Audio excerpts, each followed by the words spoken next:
ఆయన తొలిసారి పార్లమెంటుకు ఎన్నికైన నాయకుడు. ముఖ్యమంత్రికి అత్యంత సన్నిహితుడు. కానీ సొంత నియోజకవర్గ ప్రజలకు మాత్రం అందని ద్రాక్షలా మారిపోయారనే విమర్శ మూటగట్టుకున్నారు. ఎన్నికల సమయంలో కనిపించిన ఆ నాయకుడు గెలిచిన తరువాత కనిపించడం లేదంటూ ప్రజలు, కార్యకర్తలు అసంతృప్తి వ్యక్తం చేస్తున్నారు. అసలింతకీ ఎవరా నాయకుడు? ఆయన కథా కమామిషి ఏంటో ఇప్పుడు చూద్దాం.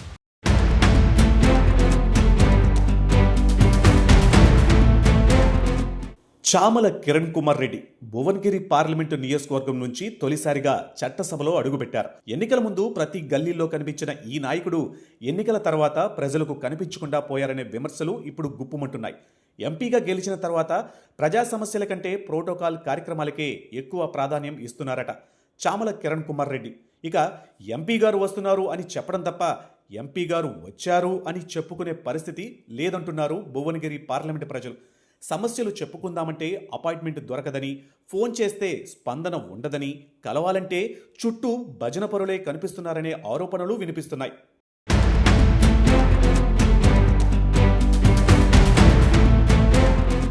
అధికారంలోకి రావడానికి ప్రజల మధ్య తెగ తిరిగిన చామల కిరణ్ ఇప్పుడు అధికార హోదా వచ్చాక ప్రజలకు దూరమయ్యారనే విమర్శలు సొంత పార్టీ వర్గాల నుంచే వినిపిస్తున్నాయి. కార్యకర్తల కష్టంతో గెలిచిన ఎంపీ ఇప్పుడు అదే కార్యకర్తలను గుర్తుపట్టడం లేదంటూ పలువురు అసంతృప్తి వ్యక్తం చేస్తున్నారు.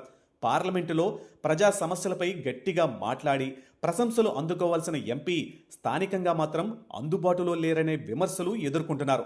చామల కిరణ్ అభివృద్ధి పనుల కంటే పైరివీలు, వర్గ రాజకీయాలకే ఎక్కువ సమయం కేటాయిస్తున్నారనే ఆరోపణలు రాజకీయ వర్గాలలో చక్కర్లు కొడుతున్నాయి.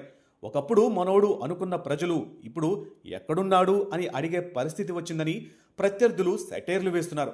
ప్రజా ప్రతినిధి అంటే ప్రజల్లో ఉండాలి గాని ప్రజలకు అందకుండా ఉండకూడదనే అభిప్రాయం ప్రజల్లో, ఇటు కార్యకర్తల్లో వ్యక్తమవుతుంది.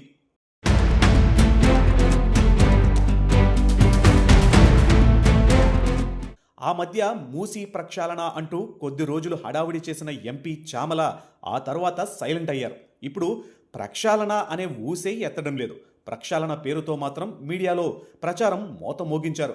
ఇక 2024 లోక్సభ ఎన్నికల ప్రచారంలో భాగంగా భువనగిరి పార్లమెంటు నియోజకవర్గ అభివృద్ధి, కేంద్ర నిధుల సాధన, మౌలిక సదుపాయాల విస్తరణపై అనేక హామీలు ఇచ్చారు. అయితే ఆ హామీలు పక్కన పెట్టి వ్యక్తిగత అభివృద్ధిపైనే ఫోకస్ పెట్టారని చామలపై విమర్శలు గుప్పిస్తున్నారు. ఇక ప్రస్తుతం అంబర్పేట క్యాంప్ ఆఫీస్ కేంద్రంగా పైరవీలు, దందాలు చేస్తూ ఉంటారని ఆయన అనుచర వర్గమే కోడై కూస్తుంది. ముఖ్యమంత్రికి దగ్గర మనిషి అనే కారణంగా పనులు చక్కబెట్టుకుంటున్నారని టాక్ వినిపిస్తుంది.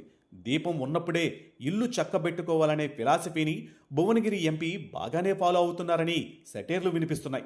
ఎంపీగా గెలిచిన తర్వాత ప్రజల అంచనాలను అందుకోవడంలో చామల కిరణ్ విఫలమయ్యారా, లేక ఇది రాజకీయ ప్రత్యర్థుల ప్రచారమా అనేది జోరుగా చర్చ జరుగుతుంది. ప్రజల మధ్యకు వెళ్లి వారి సమస్యలు వినాల్సిన ఎంపీ అటువైపు చూడడం లేదనే ఆరోపణలు మాత్రం గట్టిగా వినిపిస్తున్నాయి. ఇప్పటికైనా ఎంపీ తీరులో మార్పు వస్తుందో రాదో వేచి చూడాలి.